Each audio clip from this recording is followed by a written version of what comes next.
오늘 룻기를 읽었는데 이 보아스를 만나서 그를 향해 은혜를 요청하는 룻의 모습을 보게 됩니다. 베들레헴에서 물 건너 모압 땅으로 이민 온 한 가정의 남편을 만나, 자녀의 남자를 만나 결혼했는데 이 남자 죽고 인생 다 거들내서 정말 아무것도 없는 무일푼의 시모를 모시고 이삭을 주우면서 살아가는 아무것도 없는 인생. 다 설명할 수 없지만, 그렇지만 그 고엘 제도라는 시대 문화 속에 기업 물을 자로 그를 책임하에 있는 이 보아스를 만납니다. 여러분, 보아스는 죄로 무너진 우리 인생을 불쌍히 여겨서 찾아오신 예수님을 상징하기도 하죠.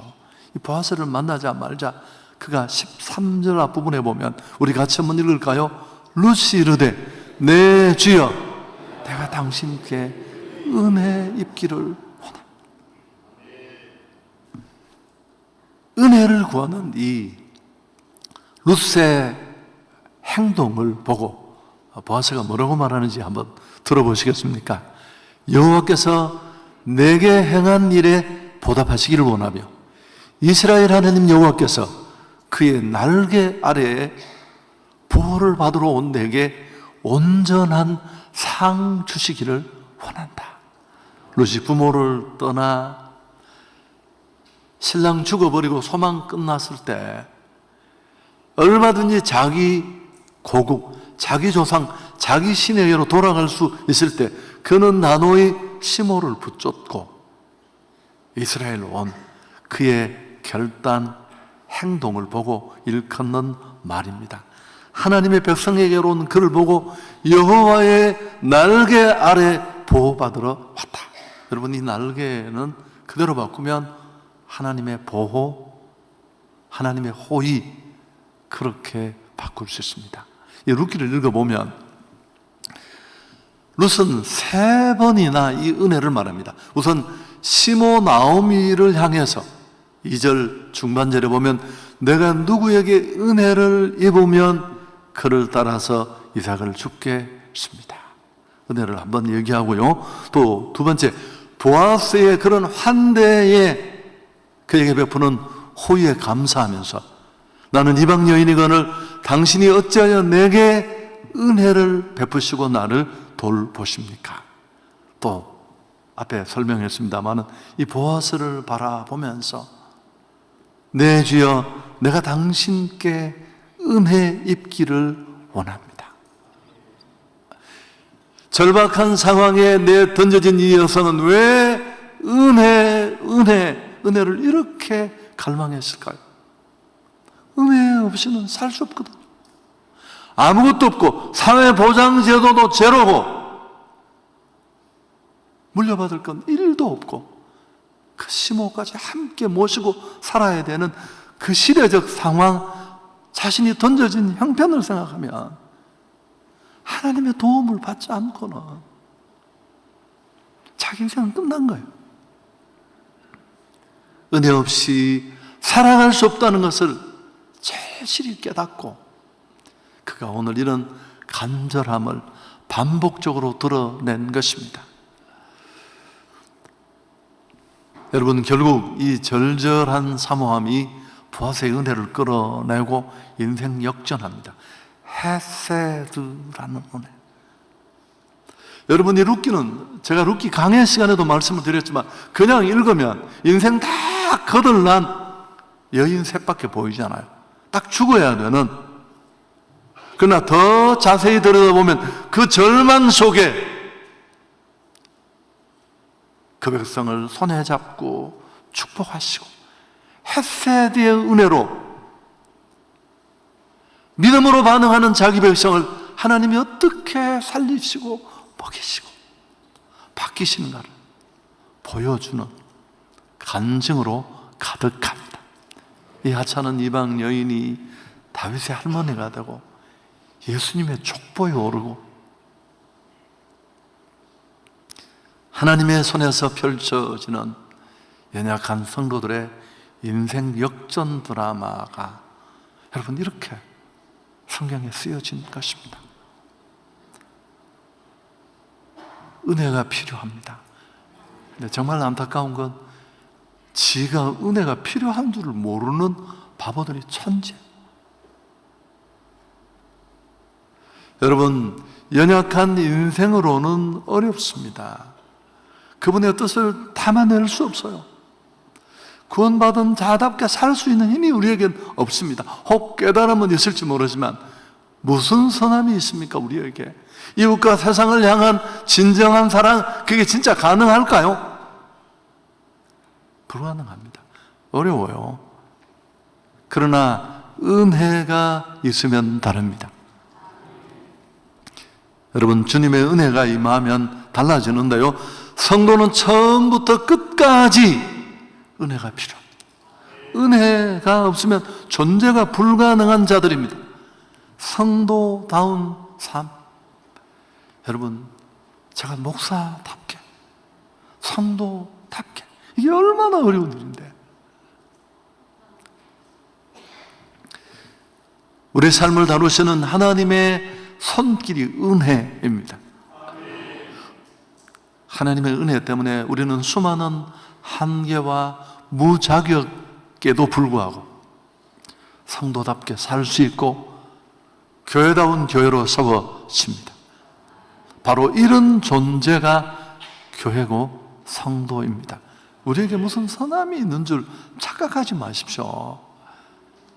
별로 다르지 않습니다. 제가 최근에 이 얘기 몇 번 했어요. 맨날 공격하는 어떤 분이 계세요. 한국 교회를 향해. 그분 삶이 그럴만해요. 여러분, 그러나 아닙니다. 의로우면 지가 얼마나 의로웠겠습니까? 아니, 죄인이면 우리가 얼마나 악질일까요? 20층 올라가 보면 1m 50이나 1m 80이나, 아니 한 200층 올라가 볼까요? 차이 없습니다. 은혜만이 우리를 다르게 할 줄 믿습니다. 차이를 만드는 건 은혜예요. 은혜. 학벌도 아니고 기회도 아니고 운도 아닙니다. 그 인생을 누가 밀어주고 누가 이끌어주고 누가 인도해 주시는가. 여러분 안에 이 하나님의 은혜가 넘치기를 축복합니다. 우리 온 교회 공동체가 은혜로 사역해야 할 줄 믿습니다. 바울은 이런 사실을 깨닫자 빌립보 교회 성도들에게 은혜를 구합니다. 빌립보서 4장 23절 우리 함께 읽습니다. 주 예수 그리스도의 은혜가 너희 심령에 있을지어다. 주 예수 그리스도의 은혜가 너희 심령에 있을지어다. 껍데기 말고, 말만 말고, 머리 맨날 그 사가락 사가락 소리 내는 거, 여러분 그걸 누가 몰라요? 소리가 다 들리는데. 자기보다 IQ 좋은 사람이 주변에 얼마나 많은데 천하의 등신이죠. 인격의 가장 중심인 심령에 은혜가 있기를 축복합니다. 여러분, 다시 말하지만 차이를 만드는 건 학벌이 아닙니다. 스펙이 아니에요. 은혜입니다. 은혜. 성경민 목사의 은혜라는 찬양, 우리 시대 최고의 사역자입니다. 노래 다 만든 부르심부터 한두 개가 아니죠. 너무 평범하고 간증을 읽어보니까 음악 교육을 전문적으로 받지도 못했고 또 자기는 재능도 탁월하지 않았대요. 30살이 넘어서야 처음으로 클래식 작곡을 정식으로 공부하고 찬양 사역자를 20년 하고 10년 곡을 만들었는데 무명을 벗어나지 못했습니다. 코로나를 만나고 18년의 은혜라는 제목을 정하고 곡을 이렇게 좀 서두었는데 코로나를 겪으면서 당연하게 생각했던 게 얼마나 소중하고 그 당연함을 잃어버린 것이 은혜였다는 것을 알게 되면서 곡을 다시 다 고쳤대요.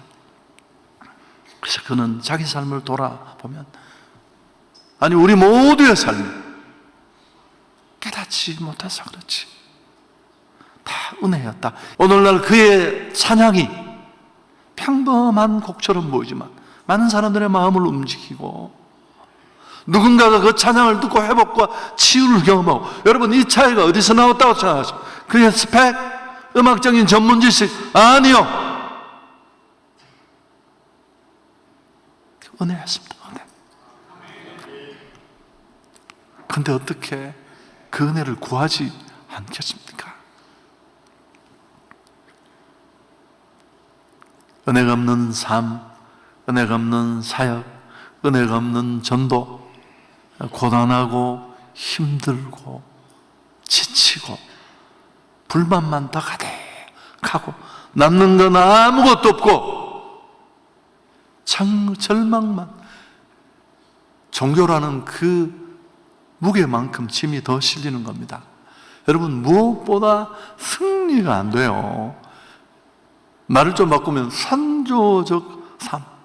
내가 이 지경인데 그분을 드러내고 보여주는 삶, 불가합니다. 거룩을 꿈꾸지만 엄두도 못 냅니다. 자신 세상 죄악? 아니요. 무엇보다 죄를 뛰어넘지 못해요. 여러분, 죄가 무엇입니까? 자, 죄가 뭘까요? 죄는 하나님의 의도를 저버리는 겁니다. 하말티아라는 이 단어의 뜻이 관역에 이르지 못한다. 그 관역은 구원받은 자, 자기 형상대로 지음받은 인생을 향한 그분의 기대, 그분의 바람, 그분이 소망하는 삶이 우리 관역이에요. 죄는 그 관역을 벗어나는 삶입니다. 구원의 은혜를 주신 하나님이 구원받은 자기 자녀에게 은혜 받은 자답게 은혜를 경험한 자의 모습으로 살기를 기대하시는 삶입니다. 나는 누구인가를 생각하고 아팠던 이유도 같은 이유고요. 예수 그리스도의 죽으심은 내 죄를 위한 죽음입니다. 그분의 죄가 아니었어요. 그렇게 다시 살려내심을 받고 죄를 끊어낸 우리가 다시 죄에 빠지는 것, 그건 그분의 기대를 철저히 짓밟고 짓뭉개버리는. 그래서 몇 번 말씀드렸죠. 믿음이 뭘까요? 직분? 믿음이 커리어? 믿음이 은사? 아니요. 따라하겠습니다. 믿음은 죄를 거절하는 능력이다. 여러분, 기본적으로 난 이렇게 살아서는 안 된다. 죄에 대해서는 죽었다는 걸 깊이 아는 거예요. 우리는 그렇게 살아야 수 있는 사람이 아니에요. 종교인은 모르지만 신앙인은 하찮은 돈에 휘둘리고 명예를 거기 팔아먹고 그 얄팍한 착각 속에 온 세상은 다 아는데 혼자만 속으면서.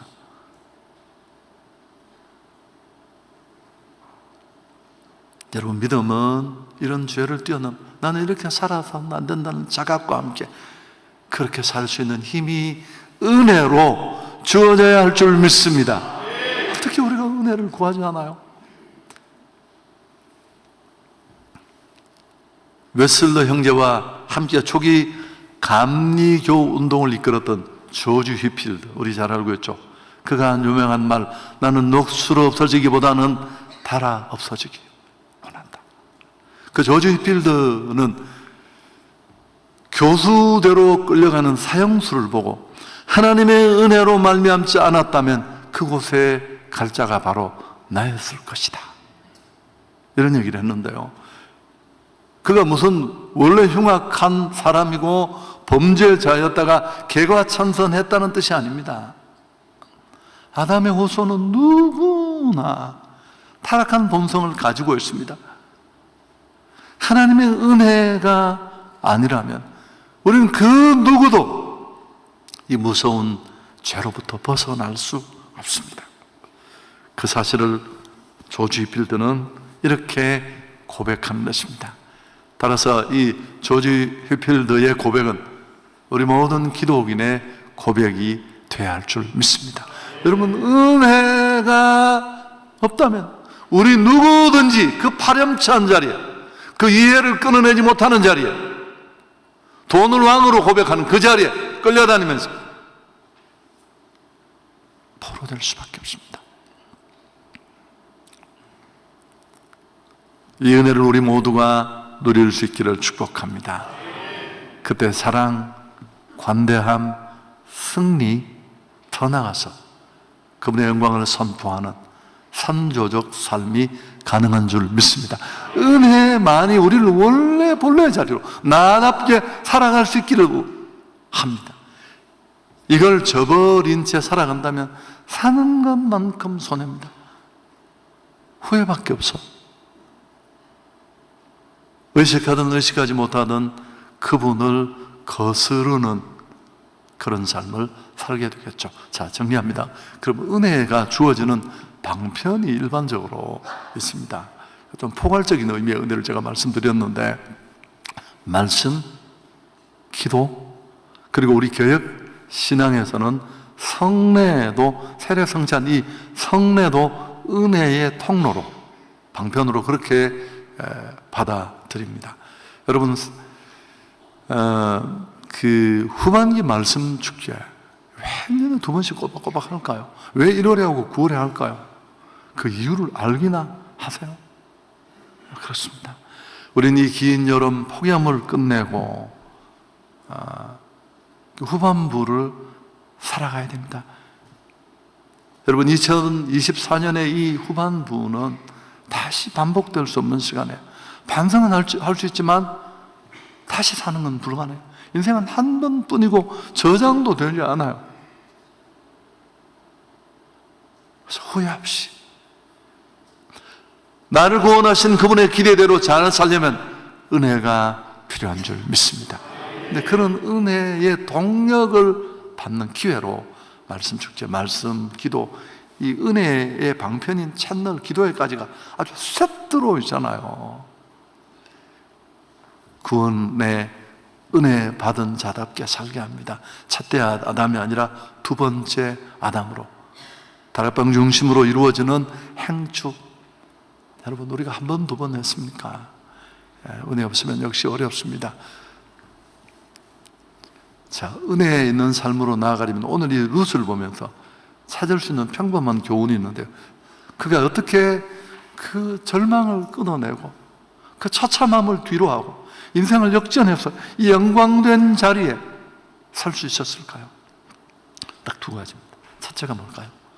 절실함. 자기 모습을 알고 난 은혜가 필요해. 여러분, 저는 죄송합니다. 정말 기도를 제가 많이 하지는 않지만 저는 은혜를 받고 신앙을 하고 나서 날마다 제 기도가 뭐였을까요? 하나님, 저를 한 번만 도와주세요. 대한민국에 실력 있고 잘생기고 설교 잘하는 목회자들이 자꾸 넘칩니다. 나는 거기 명함 하나 내밀 곳도 없는 사람입니다. 하나님, 나 같은 사람에게 한 번이라도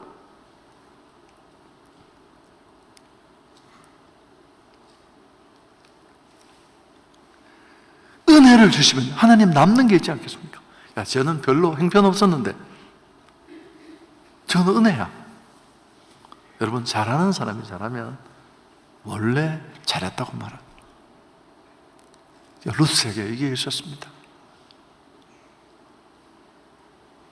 그래서 은혜를 달라고, 그 은혜의 날개로 나를 덮어달라고. 두 번째, 그게 끝이 아니에요.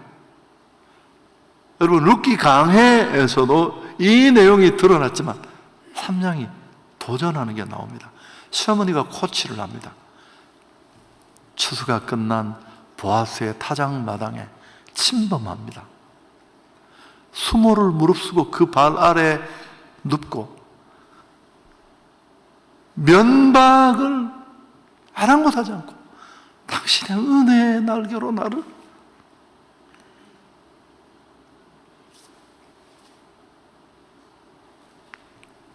여러분, 만약 이 도전이 없었다면 보아스는 룻에 대해서 호의가 있었어요. 괜찮은 여자다. 자기 땅 버리고 저 아무것도 털어먹을 것 없는, 여러분 시어머니를 대하는 거 보면 알 수 있잖아요. 그 시어머니에게 다 인생을 거는 걸 보고, 야, 인간이 괜찮은 여자네. 그렇지만 그를 도울 수는 없었어요. 이삭 한두 좀 더 던져주고 종들에게 호의를 베풀고 친절하게 하라는 지침 외에 그가 할 수 있는 건 없었습니다. 기업 물을 자라는 고난 아래 있었지만, 그러나 룻이 당신의 은혜의 날개로 나를 덮어달라, 그 요청이 있었기에 가능한 줄 믿습니다. 지금까지도 은혜로 살았습니다. 당신이 산 줄 아셨습니까? 내가 꽤 그 직업을 잘해서 정말 그 말 책임질 수 있습니까? 언젠가는 그렇다면 잃어버리고 나서, 빼앗기고 나서, 우리가 코로나에 경험하던 것처럼 그 평범한 예배의 자리가 다 그게 은혜였구나.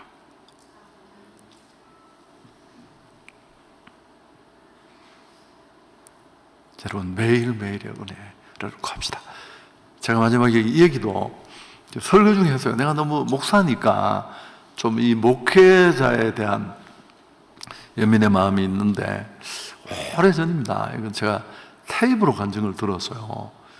목회 연구소에서 매주 이렇게 좋은 간증 강의를 테이프로 보내주던 그 교회 성령 연구소 프로그램이 있어서, 지금은 그런 시대가 끝났는데, 근데 이제 제가 지역도 생각이 잘 하는데, 목사님 한 분이 좀 사회 운동도 하고 이런 분인데 어느 지역에서 지하에 개척을 했습니다. 사모님과 둘이서 6개월이 지났는데도 한 사람도 안 오는 거예요.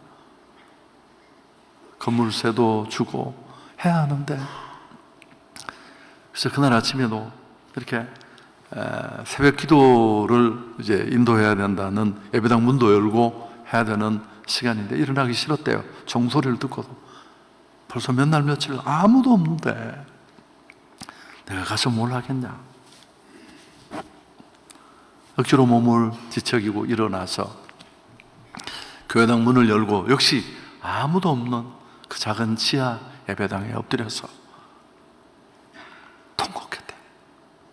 그러다가 이 룻의 기도가 생각났어. 하나님 은혜를 베풀어 달라고. 근데 정말 그냥 간증이니까 이분 위에서 은혜의 날개가 내려와서 자기를 덮더래요. 그래서 꽤 알려진 교회를 섬기는 목회자가 되어서 이제 어떤 세미나에 와서 간증한 걸 이렇게 같이 은혜를 나누자고 테이프를 만들어서 주는 걸 들었던 일이 있습니다. 여러분, 무엇이든 괜찮습니다. 여러분의 사역의 지지부진함, 내 사업의 현장, 내 관계의 어려움 다 괜찮아요. 그분이 못하실 게 뭐가 있어요. 인생 다 거들나는 이 여성에게도 역전의 은혜를 주시는데, 우리 이번에 시동키처럼 이 집회에 나와서 정말 가짜로 하지 말고, 여러분 진심을 담아 내가 누군지를 알면 우리는 은혜 없이는 살 수 없다는 걸 알 수 있습니다.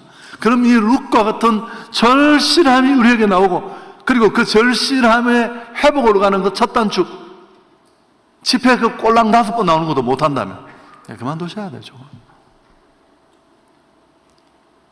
그래서 꼭 여러분, 사실 은혜는 설교자하고도 별 상관이 없다는 걸 언젠가 아시게 될 겁니다. 설교자가 큰 역할을 하는 것처럼 보이지만 너무 절절히 구하면 그런 일반 상황을 뛰어넘어서도 하나님은 은혜 주실 줄 믿습니다. 꼭 여러분이 은혜의 주인공이 되어서 후회만 남는 삶이 아니라 은혜 속에 살아내는 그런 후반부가 되기를 축복합니다.